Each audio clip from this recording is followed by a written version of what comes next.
se concentrer sur le débat. Je vous le dis, je suis là pour choquer. Si tu me dis que Rudy Garcia, il a le niveau pour entraîner le Napoli, alors Balerdi, il a le niveau pour jouer au Real Madrid. Rodrigo, sa hype, elle a duré, 2 matchs la saison dernière. Mbappé, aujourd'hui, il est plus populaire que l'équipe de France et que Didier Deschamps. Mbappé, demain, il monte au créneau. Il dit Deschamps, c'est une pompe.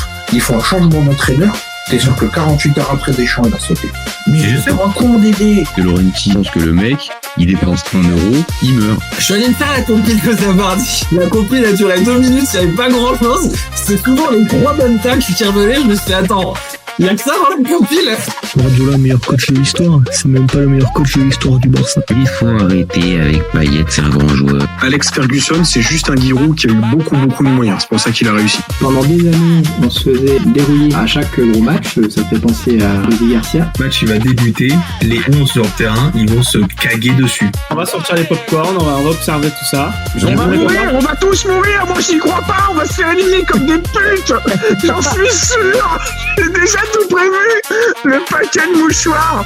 Je veux pas avoir ça. Si t'enlèves le championnat anglais, allemand, espagnol, italien, portugais, lituanien, la Ligue 1, c'est le meilleur championnat européen. Mbappé, c'est un remplisseur de brouettes. Par contre, quand il faut aller trousser les grosses équipes, malheureusement, c'est lui qui se fait remplir.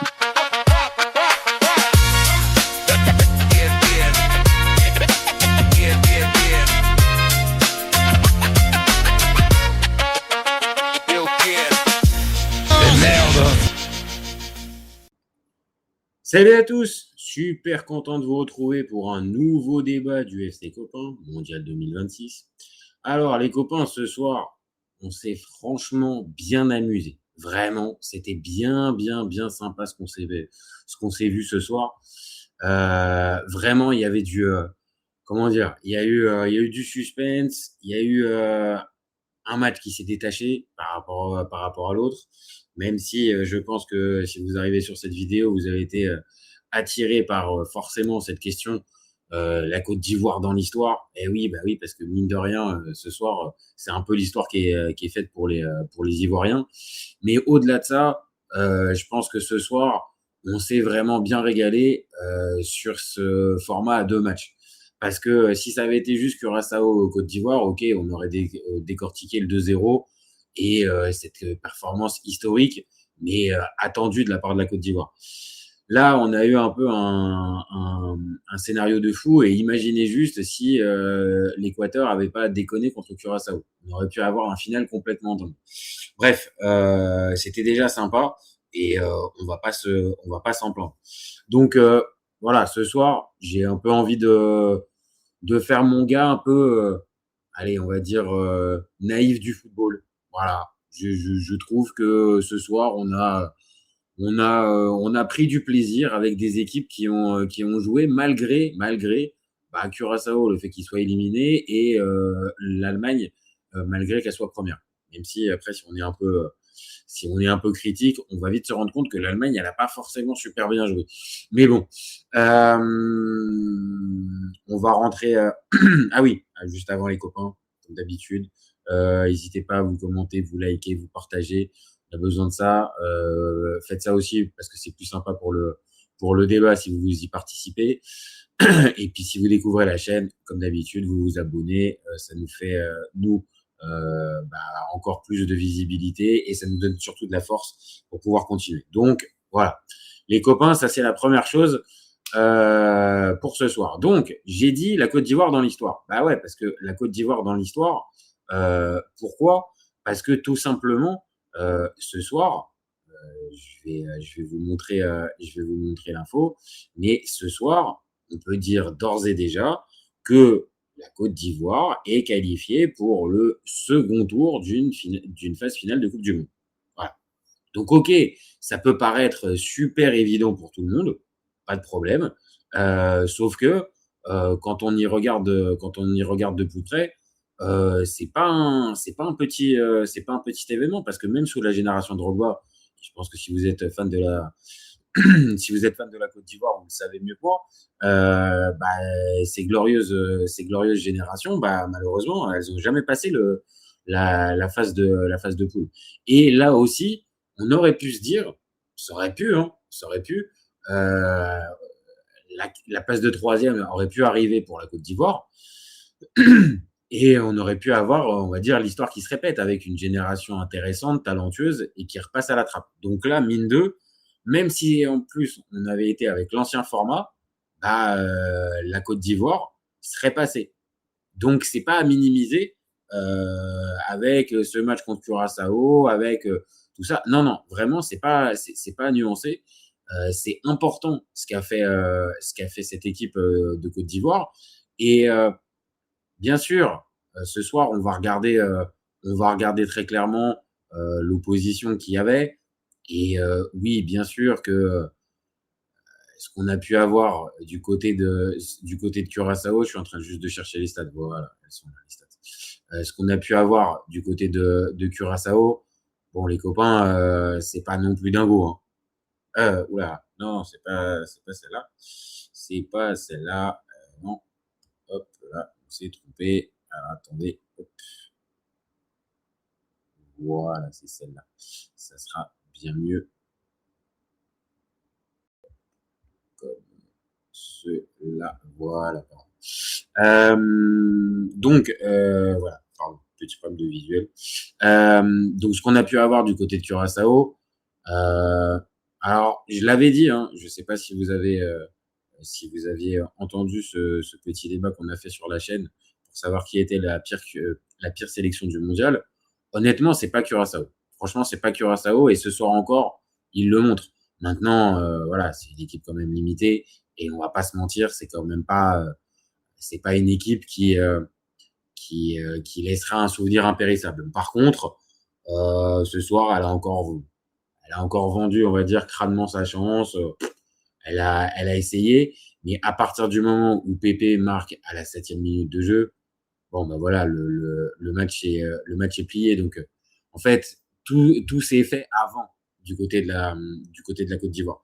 Tout s'est fait pendant ces 2 matchs précédents où, ok, tu perds contre l'Allemagne. On avait fait le débat sur la chaîne, on pouvait avoir des regrets.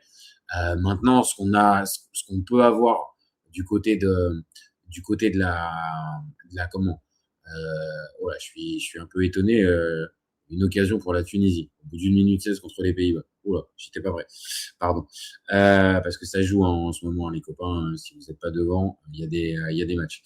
Mais donc, ce qu'a pu faire la Côte d'Ivoire ce soir face à un adversaire faible, elle s'est facilité le boulot.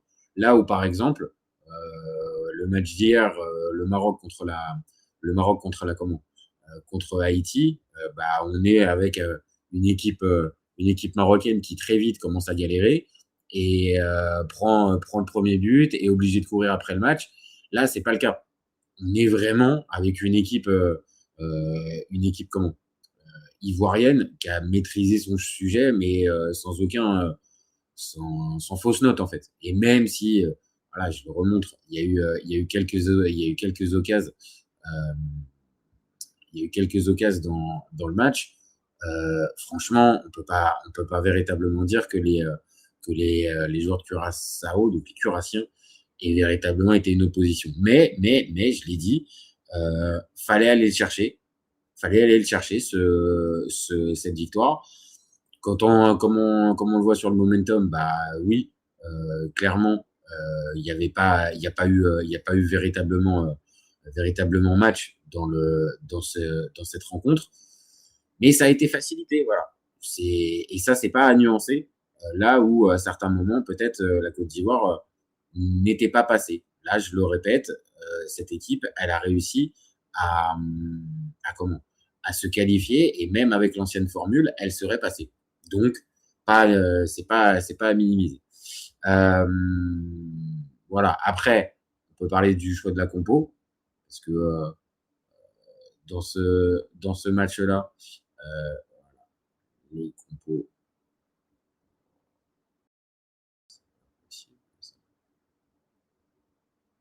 Les compos, pour l'instant.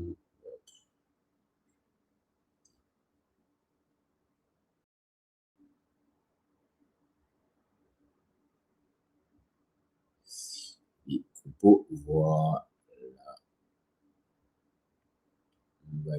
Voilà. On essaie de tenter des choses, hein. On essaie de tenter des choses pour que ça soit aussi plus dynamique pour vous, les copains. Donc, je suis pas encore un maître de la réalisation. Oh, bah, il y a déjà but pour les Pays-Bas. Ok, bah, ça aura tenu moins de 3 minutes pour la Tunisie. Ok. Bah, pour ceux qui avaient encore un espoir pour Hervé Renard, bon, bah, les copains. Hervé, c'est pas ça, hein. Hervé, c'est pas encore pour toi, hein. Franchement, incroyable. 4 minutes de jeu. Mais franchement, cette équipe, mais les débuts de match, c'est incroyable. On reviendra tout à l'heure dessus. Terminons donc ouais sur la compo. C'était ça que je disais, c'est que bah il aligne une équipe plutôt qui pourrait ressembler à une équipe type, hein. Alors peut-être que Opéry à la place de Conan. Je sais pas, peut-être que Conan était peut-être suspendu, peut-être. J'ai pas bien vérifié ça, mais peut-être que oui, il était suspendu. Mais tout le reste, il nous a aligné plus ou moins une équipe type. Et cette équipe type, avec Pépé en soutien de l'attaquant, bah franchement, ça a été intéressant. Maintenant, c'est toujours pareil. Comment tu peux arriver à véritablement mesurer ça quand tu connais l'opposition que tu as en face. Voilà. L'opposition, on va pas l'enlever, on va pas la sous-estimer. Voilà, tu marques vite, tu te simplifies le match, après tu le fais un peu au petit trot, et au final ça suffit. Donc voilà, maintenant faut dire quand même un grand merci à Nicolas Pepe, parce que Nicolas Pepe dans ce match-là, bah, je viens de le dire, il te simplifie le match. Les 2 buts en plus sont beaux. J'avais trouvé aussi son entrée intéressante contre l'Allemagne, où il fait un excellent travail pour notre ami Adingra qui loupe.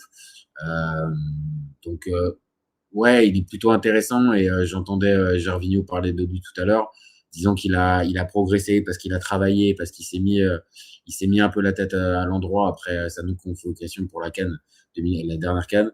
Bah ouais, c'est plutôt positif ce qu'on voit de Pépé, et on le sait, c'est un joueur, c'est plus ou moins un joueur de classe. Et là, quand il fait ce type de match, bah ouais, il postule vraiment à une place pour les 16e de finale, parce que ça va être ça aussi un peu maintenant. C'est très bien là ce match contre Curaçao, mais là maintenant, ce qu'il faut aller regarder, c'est le tableau. Et dans le tableau, bon, maintenant, on s'en doutait, hein. On s'en doutait très fortement. Oh là là, et 2-2 pour les Pays-Bas. Oh là là là là là là là.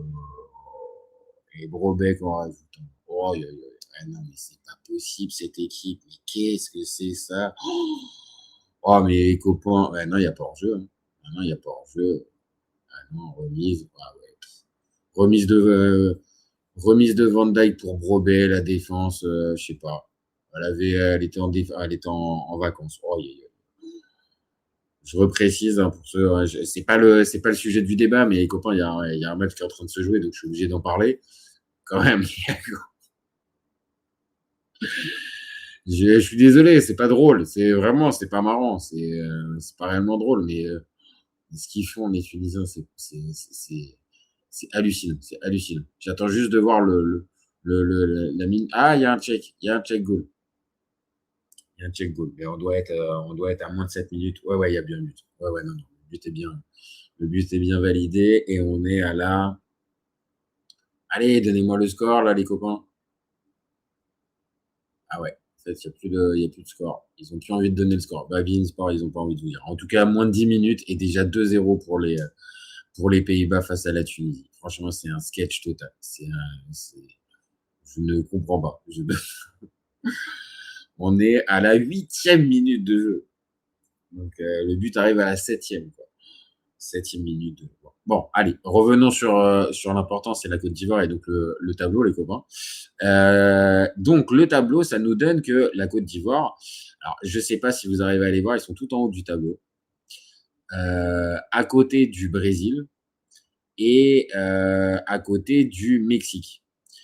Ils vont jouer le 2e du groupe I. Donc, le groupe I, comme c'est marqué sur le petit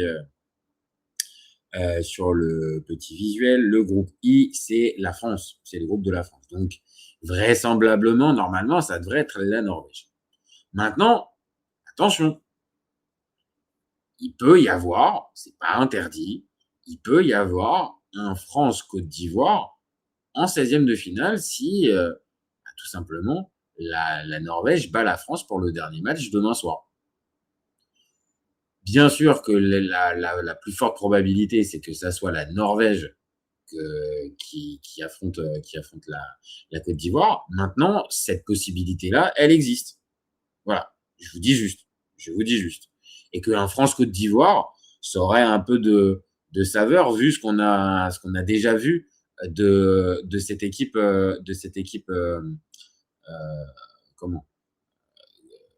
ivoirienne pendant le match amical. Donc voilà, j'ai la place, on va voir ce que ça va donner. Maintenant, voilà, l'objectif a été rempli. On va revenir dans quelques jours sur ce fameux 16e de finale qu'il va y avoir. De toute façon, on va vite revenir dessus dans les débats. Une fois que les 16e vont être connus, on va rentrer, et même avec les copains, je ne vais plus être forcément tout seul, on va être avec les copains pour encore plus débattre des chances de toutes les équipes. Mais là, on peut juste dire que comme c'était pas forcément évident, la Côte d'Ivoire a réussi son pari. Elle termine 2e. Elle a fait le boulot. Elle a été sérieuse. Elle a été, on va dire, cohérente dans ce qu'elle a proposé, et même dans cette fameuse défaite, ça se termine avec un but dans les dernières secondes face à l'Allemagne. Donc on peut vraiment pas dire que oui, on pourra toujours dire qu'ils auraient pu faire mieux avec 3 victoires, voire même avec le match nul contre l'Allemagne. Et donc là, potentiellement, ils auraient fini premier du groupe. Maintenant, attention, faut aussi doser. Est-ce que l'Allemagne aurait abordé le match contre l'Équateur de la même manière, en n'étant pas qualifié et sûr d'être premier? On saura jamais. Maintenant, je le dis depuis tout à l'heure, et c'est pas à minimiser, parce que on a tendance souvent, je dis pas à charge, mais on a souvent tendance à taper un peu sur notre ami Emers Faé, et au final, il a fait le taf. Il a fait le taf au final. Et d'ailleurs, je pose même cette question, et là, ça va pouvoir nous permettre de passer un peu sur l'autre match, parce que l'autre match est aussi très important, l'autre match de la soirée. Mais c'est quel sélectionneur a fait la meilleure impression dans ce groupe E?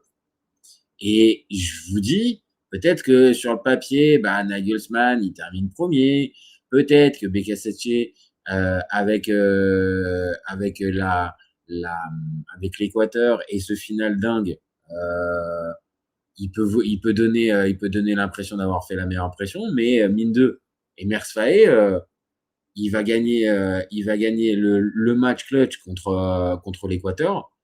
Il va remporter son match sans sourciller contre Curaçao. Donc déjà, dans le duel contre l'Équateur, des sélections similaires, il a réussi à placer la Côte d'Ivoire au-dessus. Alors, bien sûr, c'est toujours la même chose là-dedans, c'est quel est le poids du sélectionneur. Tout ne revient pas sur le sélectionneur. Tu es dépendant de tes joueurs, de ta génération. Il y a tout un tas de choses. Et ça, on va pas l'enlever. Par contre, la réalité, c'est que au final, dans cette vision et dans la manière d'avoir mené sa sélection, on va dire à bon port, force est de constater que Emers Faé, il est peut-être pas le dernier dans cette fameuse question qui a fait la meilleure impression. Alors oui, ça peut être nuancé, mais parce que Nagelsmann a perdu ce soir, parce que BKSS perd contre la Côte d'Ivoire et galère contre Curaçao, même s'il tombe sur un gardien en état de grâce ce soir-là, voilà, et qui fait un point en 2 matchs.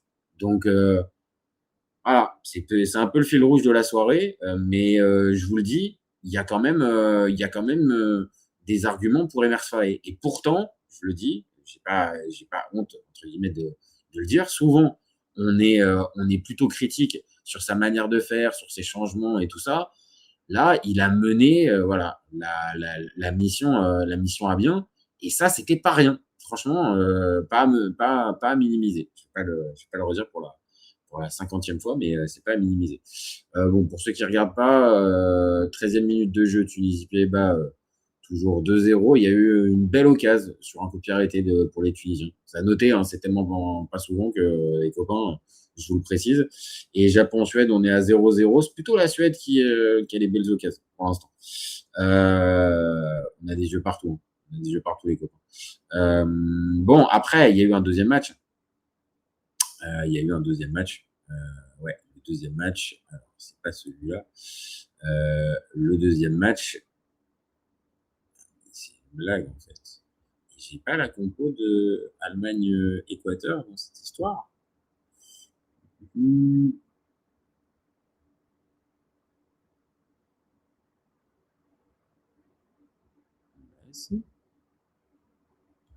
Voilà, elle est là.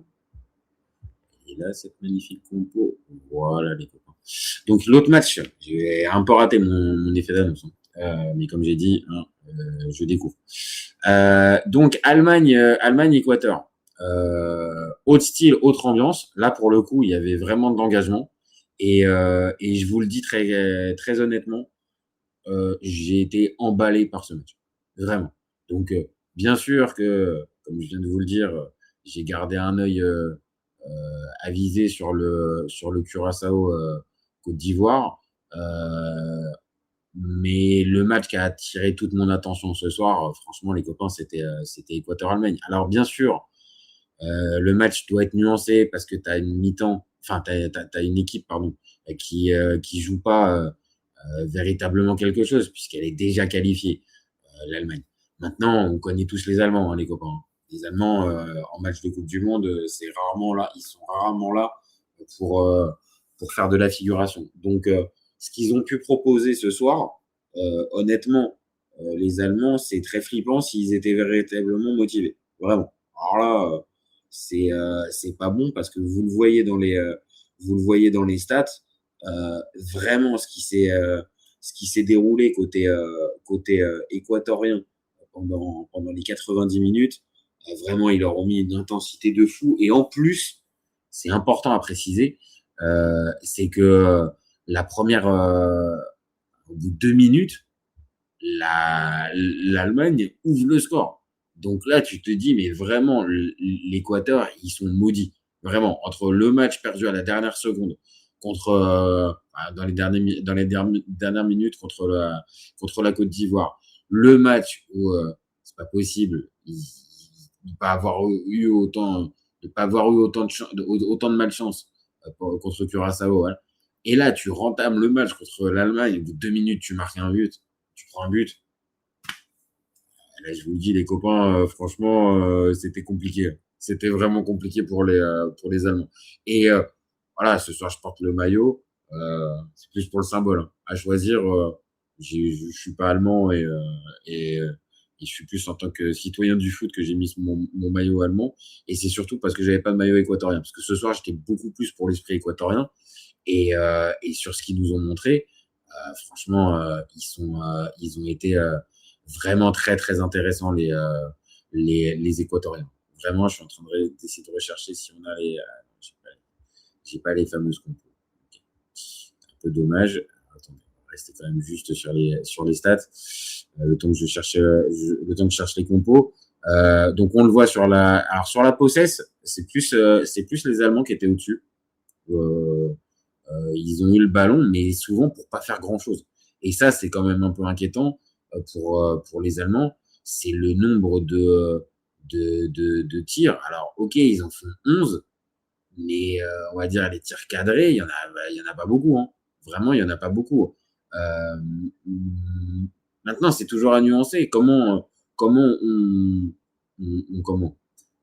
nuance, on va dire ce résultat au regard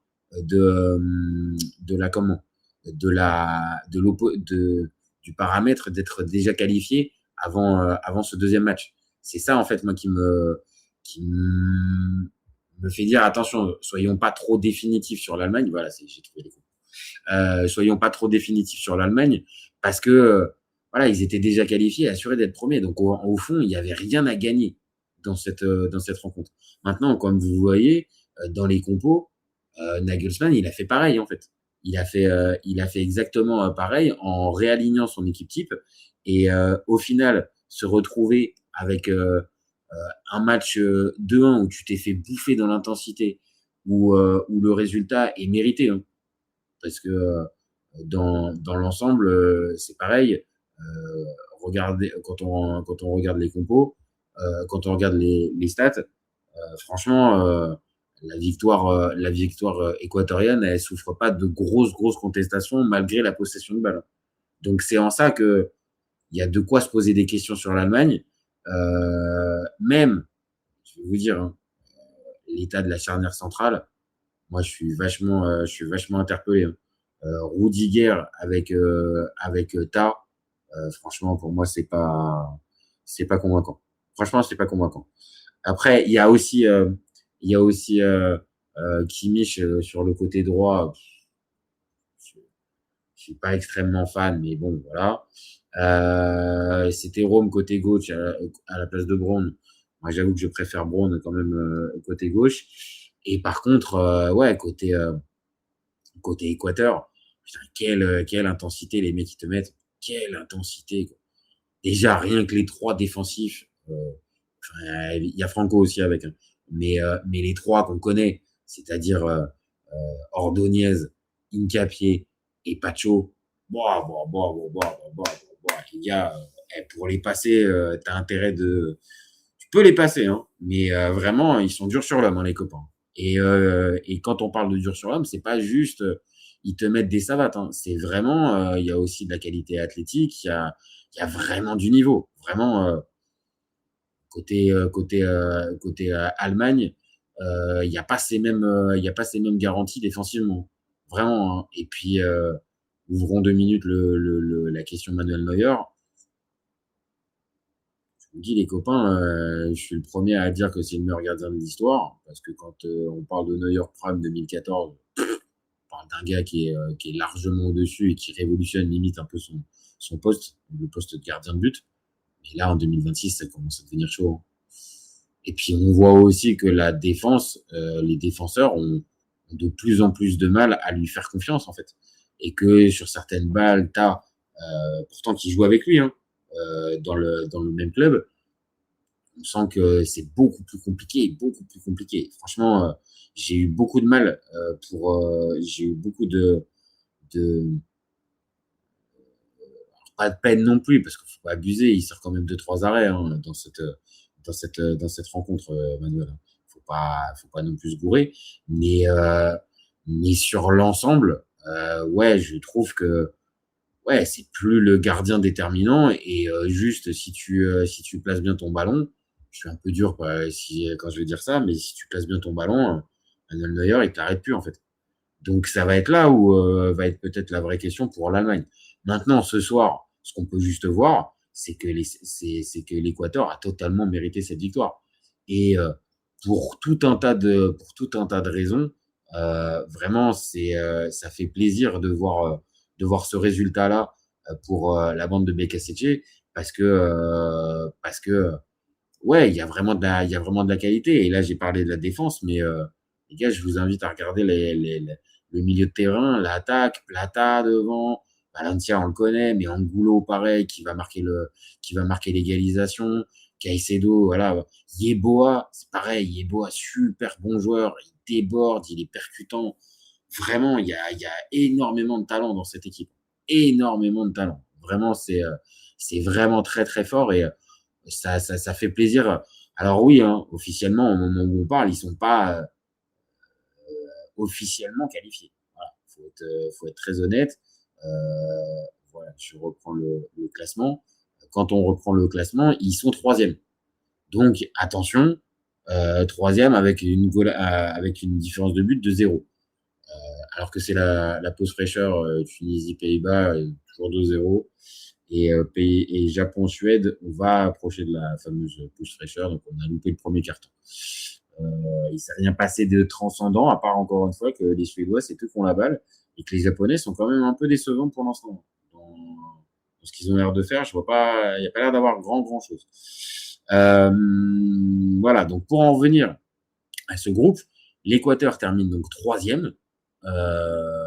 Donc officiellement, ils sont pas vraiment qualifiés. Maintenant, avec ce nombre de points, 4 points pour moi, tu te qualifies parce qu'il y a déjà beaucoup de 3e de groupes qui sont terminés, qui terminent à 3 points. Donc avec 4 points, pour moi, c'est suffisant. Et ça permet de remettre en lumière que ce groupe, ça permettra de revenir aussi un peu à des considérations globales pour et la Côte d'Ivoire, et l'Allemagne, et l'Équateur.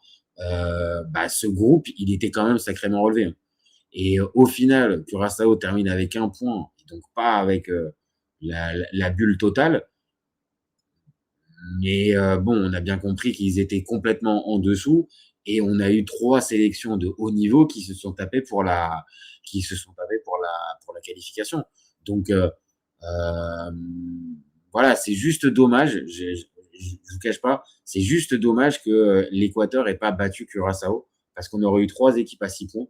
Et ces 3 équipes à 6 points, je vous le dis les copains, là on aurait eu un final de dingue, avec peut-être que le Côte d'Ivoire-Curaçao aurait été la course à celui qui marque le plus. Et là où on a eu un match de la Côte d'Ivoire, je l'ai montré, un match agréable, pas de problème. On a vu les buts, on a vu des choses intéressantes, pas de problème. Mais on se serait peut-être un peu plus amusé à regarder en fait cette équipe ivoirienne aller chercher le max de buts. Donc c'est peut-être juste là le bémol. Je vais pas me faire le défenseur de Gianni Infantino, loin de là. Je trouve qu'il pille assez le football chaque jour qui passe. Mais dans cette idée de vouloir mettre aussi à 48 pour avoir des troisièmes journées, des troisièmes journées de phase de poule avec plus de suspense. Là ça a été raté parce que le suspense on l'a pas eu. Voilà. Maintenant, ces 3 équipes, c'est pas à minimiser. On a 3 équipes donc qui vont continuer dans ce tableau. On ne sait pas donc la place que va avoir l'Équateur, parce qu'ils sont 3e, donc il va falloir déterminer à quelle place de meilleur 3e ils sont. Donc pour l'instant, c'est un peu compliqué d'arriver à savoir. Comme je l'ai dit, par contre, on sait juste que la Côte d'Ivoire se retrouve dans la partie droite du tableau, avec le Brésil juste au-dessus, et surtout en adversaire direct, le deuxième du groupe I, donc le groupe de la France, donc soit la France, soit la Norvège. Donc potentiellement en 16e, on se retrouve avec un match comment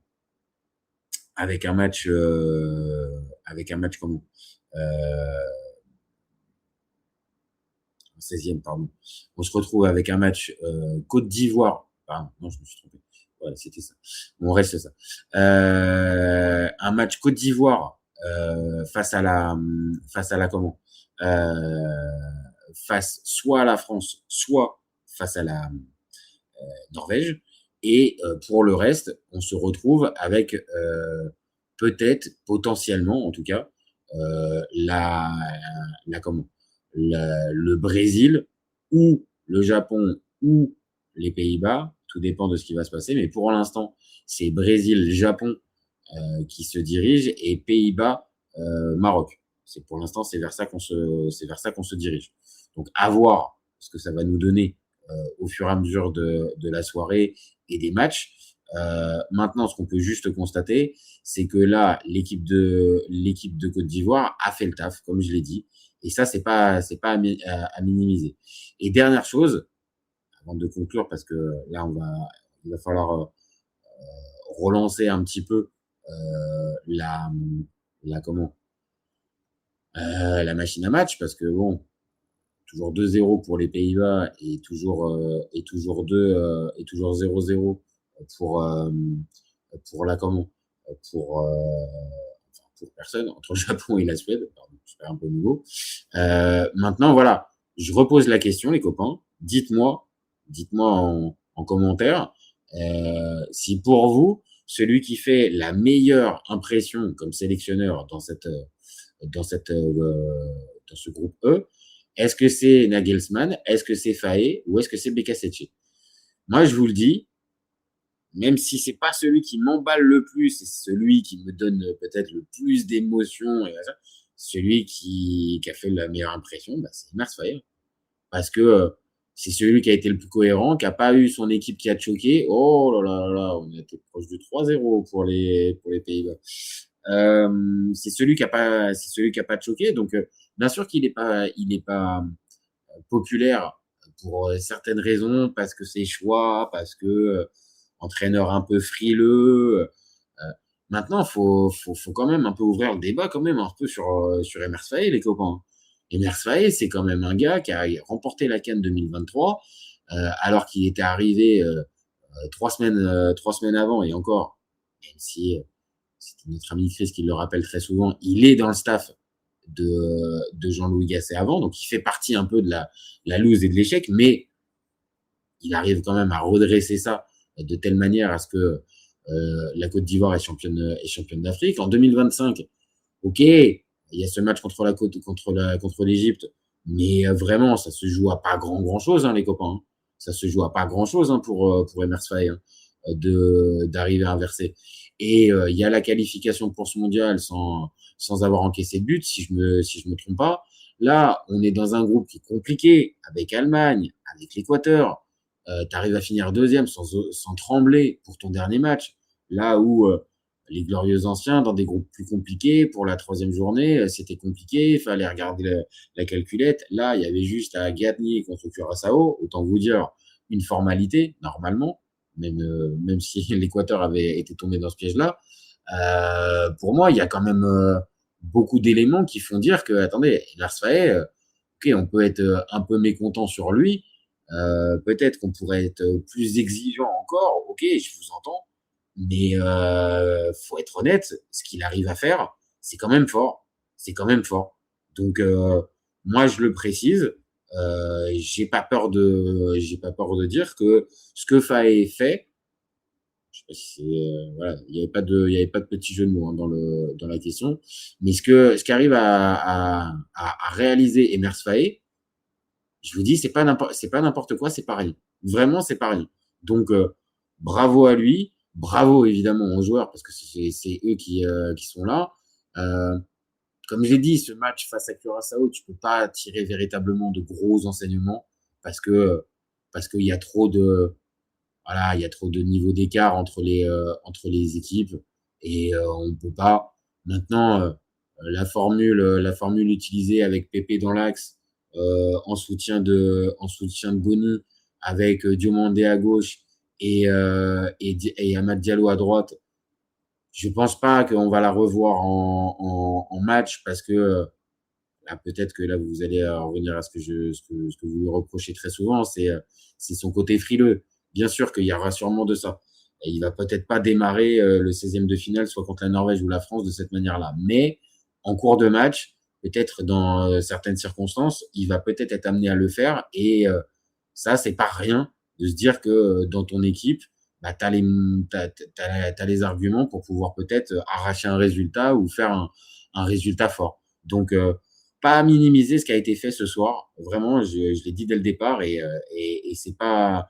Je terminerai un petit peu là-dessus. Bon, avant de terminer véritablement, mettre une petite note à la rencontre. Donc moi, je suis parti sur un 5,5, les copains. Voilà. Je pense que 5,5, c'est pas mal, mais je peux pas mettre beaucoup plus, parce que vraiment, il y avait pas non plus une intensité de dingue, il y avait pas non plus un enjeu de dingue, parce que Curaçao était déjà éliminé. Donc bon, on n'allait pas avoir quelque chose de véritablement élevé à ce niveau-là. Maintenant, bon, 5,5, c'est quand même pas mal, hein. On s'est pas non plus ennuyé au point que vraiment il y avait rien à se mettre sous la dent. Maintenant, si on doit passer sur la note du match entre l'Équateur et l'Allemagne, vous voyez, hein, c'est 8. Hein. C'est 8, les copains. Vraiment. Là, je me suis vraiment régalé. C'était vraiment très, très fort. Et on a pris vraiment beaucoup de plaisir. Beaucoup de plaisir à voir ce match entre l'Équateur et l'Allemagne. Maintenant, on verra surtout ce que je pense, ces deux équipes, mais surtout ces trois équipes, en ajoutant donc la Côte d'Ivoire avec l'Équateur. On attend véritablement de voir ce qu'elles vont nous réserver dans les prochains jours pour la suite de la compète. Mais en tout cas, voilà, le verdict est tombé pour ce groupe-là. Ouais, on s'est quand même bien régalé. Les trois équipes qui terminent aux 3 premières places, bah, j'ai envie de voir leur 16e de finale. Même si je l'ai dit, pour l'instant, l'Équateur, c'est pas encore fait, mais j'ai envie de voir ce que ça va donner du côté de l'Équateur. Mais pareil, les Allemands véritablement déterminés avec un enjeu au bout du match et donc un match à élimination directe, j'ai envie de voir.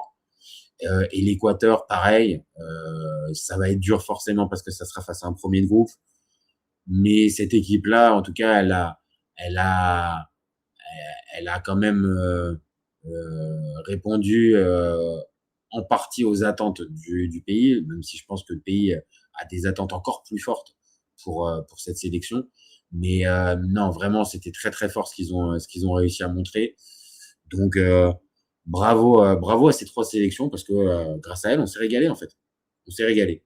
Et ce soir encore, même si voilà, c'était plus la prime au Équateur-Allemagne, vous l'avez compris, mais le Curaçao Côte d'Ivoire était quand même sympa à regarder. Et pour tous ceux, car j'en connais, et même certains qui interviennent sur la chaîne, pour tous ceux qui nous disent que cette Coupe du Monde à 48, c'est pourri, de pourri, les gars, faut doser, faut nuancer. Il y a des choses qui sont pas géniales. Je suis pas en train de vous dire que c'est extraordinaire, mais il y a quand même des motifs de satisfaction. Donc, gardons ça en tête. Voilà, je vais m'arrêter là, les copains. 40 minutes. On va s'arrêter là. Donc, merci à tous d'avoir suivi. Le live va être dispo en replay dans quelques minutes. Et surtout, va être dispo en podcast dans quelques dizaines de minutes sur toutes les plateformes, Spotify, Deezer, Apple Podcast et toutes les autres. N'hésitez pas à vous abonner si vous avez découvert cette vidéo. On revient tout à l'heure pour un autre live. Donc, gardez en tête qu'on est chaud. On est là pour enchaîner les débriefs et les débats foot. Donc, abonnez-vous, ça nous donne de la force. Et puis, gardez en tête, comme d'habitude, les copains, qu'au FC Copains, on est ouvert toute l'année et encore plus pendant le Mondial 2026. Ciao, ciao les copains. Ciao, ciao.